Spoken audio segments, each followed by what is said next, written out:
სიახლე ვინ აღწევს, სიღარიბე ყველაზე მეტად გჭრის თვალს. სვანურ სიმდიდრედ რატომღაც მარტო მთები და კლდეები ითვლება. თუმცა აქ ისეც ხდება, რომ დღეში კილონახევარი ოქრო ციდან არა, მაგრამ წყლიდან ან მიწიდან შეიძლება ხელში ჩაგივარდეს.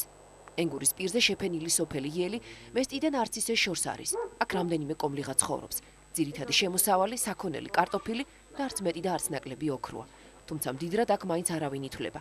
არც ყველაზე ხნიერი ოქროს მაძიებელი ჰუსეინი და არც მამედა, რომელმაც ერთხელ ზუგდიდის ბაზარში კარტოფილთან ერთად კვერცხის ოდენა ოქროს გადაცვლად სცადა. მაშინ ოქროს გაყიდვას კანონი კრძალავდა. მაგრამ ოქროს საწმისის ქვეყანაში რუსეთმა თავისი კვალი სვანეთშიც დატოვა. აქ ძველი, მაგრამ არა წინაპრების, არამედ რუსების დანატოვარი იარაღით ოქროს მოძიებას მაინც ახერხებდნენ.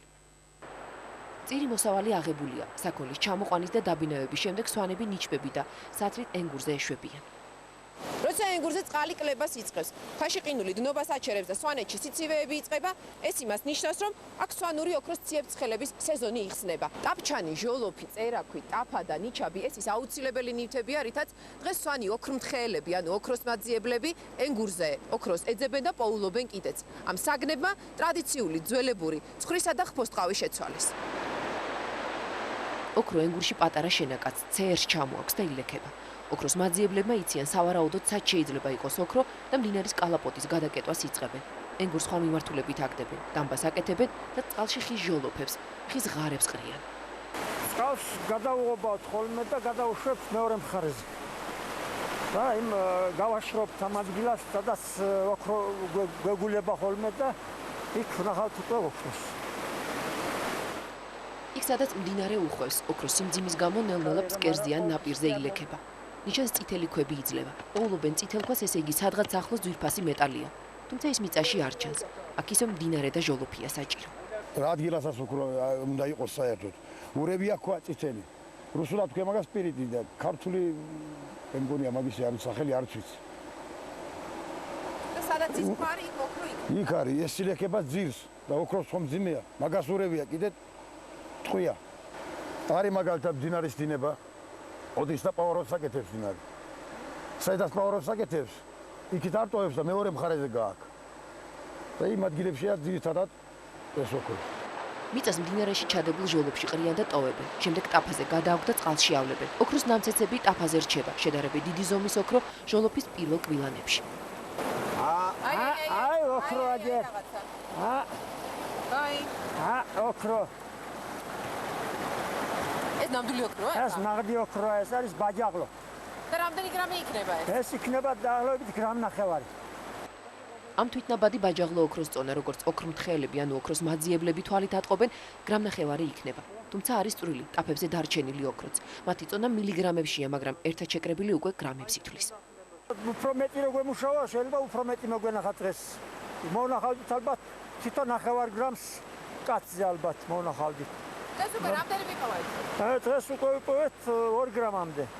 2 გრამი ვიპოვეთ უკვე. დაახლოებით 2 საათი ვიმუშავეთ და მაგი ამ 2 საათის მუშაობის წინ არა უშავს ეს 2 გრამი კარგია რო იპოვო. სტალინის მითითები და ძველი ლეგენდების მიხედვით 40-იანი წლების დასაწყისში აქ ჯერ რუსი გეოლოგები, შემდეგ კი ინჟინრები ამოსულან. წარმოება არც ომის დროს შეწყვეტილა. სვანები, რომლებიც ოქროს ეძიებდნენ, ომშიც არ მიყავდათ.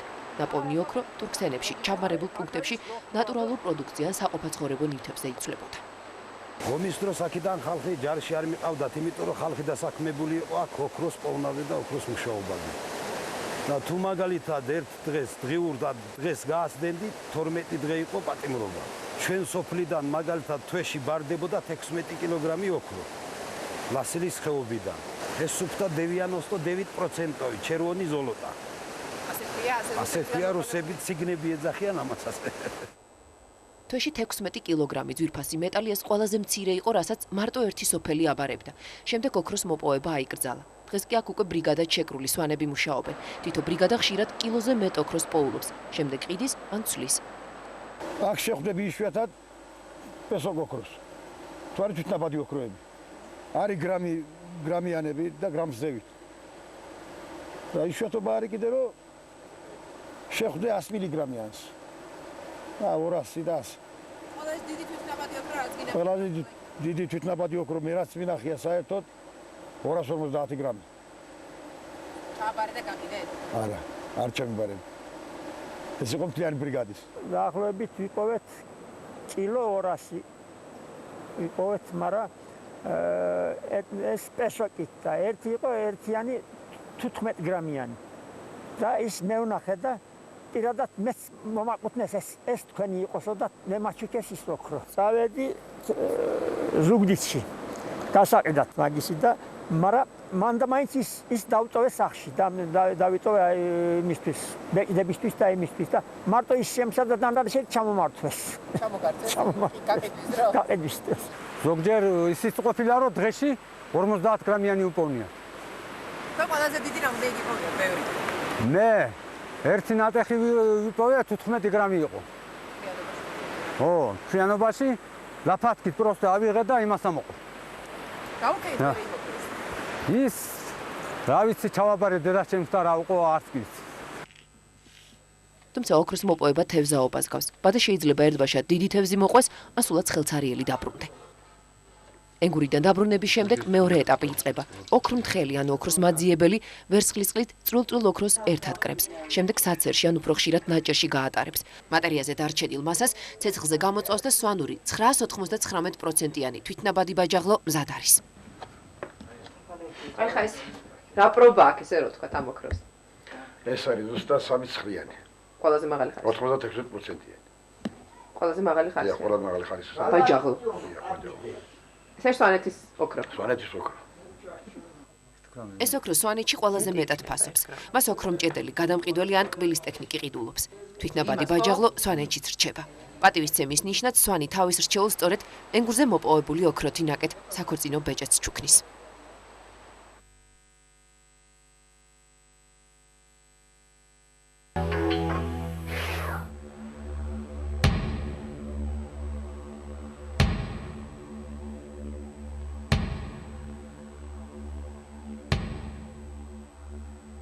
გავგიშვა და დაასაფლავო, ცოლიო უკვე სოფელი ჩათვალეთ ხალხო, რომ იხსნებაო თავიანთ. სოფლის გახსნას აქ ქართველების ჩამოსახლებას უწოდებენ.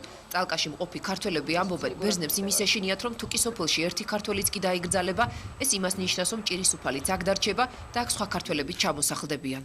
ხოლო და მიზეზი 11 წლის წინ წალკის რაიონის სოფელ ახალიქში თეთრი წყაროდან ჩამოსახლებულ პაპუაშვილებს, რომელიც ერთადერთი ქართული ოჯახია ბერძნულ ახალიქში, სასაფლაოზე მიცვალებულის დაკრძალვის უფლებას არ აძლევენ. მამასახლისად ქცეული სონია გამგებელი ნოდარ პაპუაშვილის მეუღლის 6 შვილის დედის დაკრძალვას თეთრი წყაროში მოითხოვს, მხოლოდ იმიტომ, რომ ის ქართველია. მინდა აქ დასაფლავო, არა მაქვს საშუალება. ხო და რატო? და არა მაქვს საშუალება, ვერ მიმაქვს მეთქი. ხო და აქ არ არის ადვილიო და მე უთხარი აგერ ხარაბაში მაშინ თუ აქ არ არის და арც იქაო და арც აქაო. რატო? აბა რატო რა ვიცი ახლა. იქ დაიბადე და იქ უნდა დაასაფლავო да. А почему не даете согласие, чтобы ее похоронили здесь? Я не дала, я сказала, что я в селе управа, но здесь есть люди. Да. Здесь есть люди. Да. Пойдите поговорите с народом. Ага. Пришли, поговорили с народом. И они отказали. Почему? Этот человек ведь живет, и эта женщина жила Знаете, здесь. он жил здесь, но сейчас в данный момент он здесь не живет. Кто делает здесь живет сколько? 11 წელი уже. Жил, но не в этом доме жил. Ты там жил. как то идея моидет стот и дом я Что значит не мое дело? Не поняла. Люди, что ახლა значит ნევრე не мое ბრატკი дело? და მიშლი. Что значит не мое? Сейчас тебе не дает, а мне вообще не дает. Понял? Мне вообще не дает. ჩემთვისა კაცო გაეცრია ქედადე ყველა. სონია გამგებელი, ამ ექსცენტრიული ქალბატონის გარეშე აქ არაფერი კეთდება. ადგილობრივების გარდა ის ჩამოსულების სრულ კონტროლსაც ცდილობს. აპროტესტებს, როცა მის გარეშე ჩამოსული ჟურნალისტები იღებენ იმას, ვინც და რაც მას არ უნდა. ამიტომაც სონია გამგებელი გადამღები ჯგუფის თამდევი ხდება. ახალიქში დღეს 50 მოხუცი და მხოლოდ 2 ბავშვი ცხოვრობს. 180 სახლიდან 160 ცარიელი და მიტოვებულია.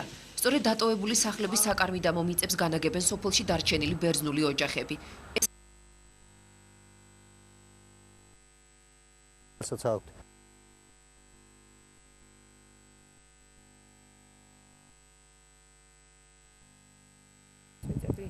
ბერძნების მიწები.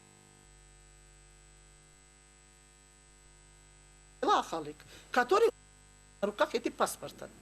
Причем тут я. И я не имею права от них паспорта отнимать и давать посторонним лицам. ваши, да? Конечно. Да. Они передали свои паспорта своим родственникам. თუ ეს მიზა დარჩება 10 ოჯახს და 10 ოჯახი ისარგებლებს ხოლმე როგორც 10 ადრინდატორი და ასე შემდეგ, მათ შემოსავალი რა თქმა უნდა საკმაოდ მაღალი იქნება, მაგრამ თუ აქ იცხოვრებს 200 ოჯახამდე რაც საშუალებას დღეისათვის არის, რა თქმა უნდა ეს შემოსავლები შემცირდება. აი ამ შემოსავლების გადანაწილებაზეა დღეს საუბარი. სწორედ ამ მიწების დაკარგვა არ უნდათ ბერძნებს და ნებისმიერი კონფლიქტი თუ დაპირისპირება, რომელიც სოფელში ხდება სინამდვილეში არაეთნიკური, არამედ ყოფითია, თუმცა ყველაფერს ეროვნული უმცირესობის არჩული ედება. ამაზე პირველ რიგში თავად ადგილობრივები საუბრობენ. თითქმის ყველა შემთხვევას სონია გამგებელი ვიდეოკამერით იღებს. როგორც ამბობენ, ეს არქივი შემთხვევით არ იქმნება. მათ სათქმელთან ერთად საჩვენებელიც ექნებათ, რომ ავიწროვებენ.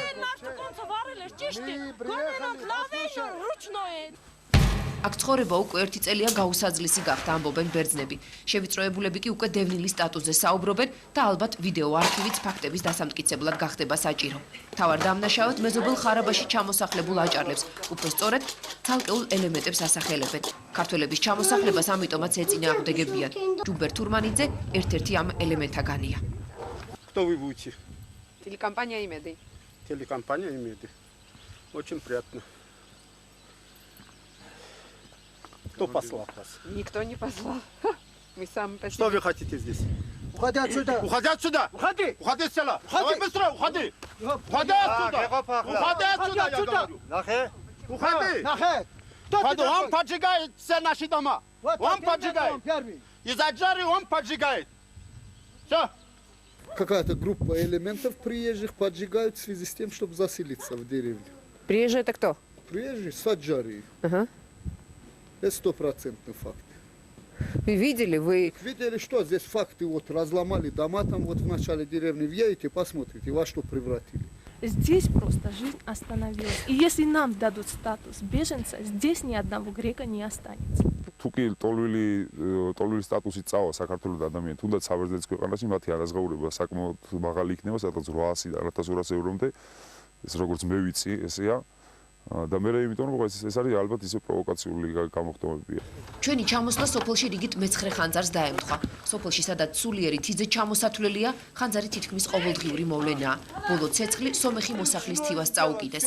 თივის თუკები აქ პირდაპირ სახლებზეა მიდგმული. წალკაში ისიც თქვეს, რომ ეს პროვოკაციაა. ბოლო შემთხვევით კი უკვე ქართველებისა და сомხების დაპირისპირება მოინდომეს.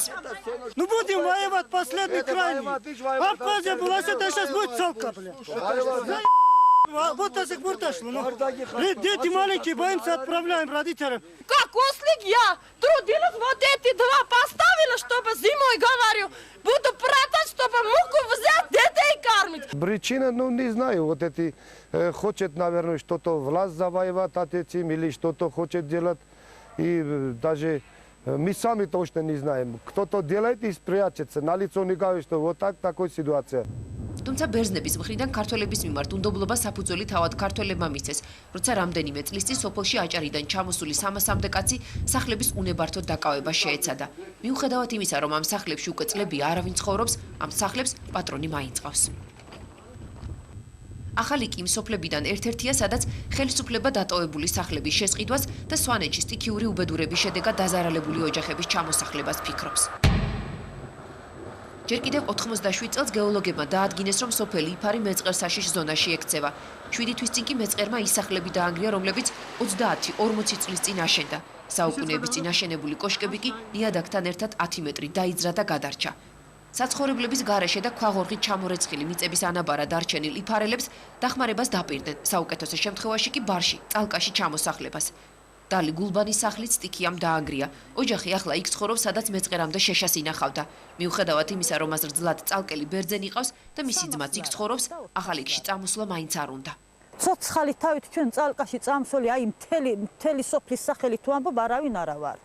სხვადასხვა ეროვნების ხალხი რო ცხოვრობს იქ, ჩვენი ოჯახი არის 7 ოჯახი და ყველა თითქმის აქ ვინ ცხოვრობს. აი პირველი მიზეზი ეს არის. მეორე მიზეზი არის რომ მეშინია რა თქმა უნდა. შეიძლება თქვენ რაღაც ისტორიული მისია გაკისრიათ. ისტორიული მისია ახლა გაკისრია, მაგრამ წალკაში მაინც არა ვარ წამსვლელი. იფარელი სვანები ამ ნაბიჯის გადადგმას უფრთხიან. მიზეზი კი ის არეულობებია, რაც წალკაში ხდება. წალკელი სვანები კი ამბობენ, რომ აქ ისეთივე ყოფითი პრობლემებია, როგორიც ყველგან. მე პირადად რომ მეგრძნო ასეთი დაპირისპირება, რომ ის ძალიან გართულებებში გადასულიყო, ასეთი ურთიერთობა არ გქონია. საყოფაცხოვრებო ნიადაგზე მოხდა შემთხვევა სვანსა და ბერძენს შორის და ამის შედეგად ცოტა იმ პერიოდისათვის დაშინდა მოსახლეობა და შეაჩერა ჩამოსვლა, მაგრამ იგივე ვინც წავიდა უკან ჩამობრუნდა. წალკაში ძირითადად სტიქიური მოვლენების გამო ჩამოსახლებული სვანები და აჭარლები ცხოვრობენ. მათი უმეტესობა მთას იმის გამო გამოექცა, რომ სამყოფი მიწები არ გააჩნდათ. თუმცა სწორედ მიწა ხდება ჩამოსულებისა და დამხტურების გასაყოფიც და მთავარი პრობლემაც.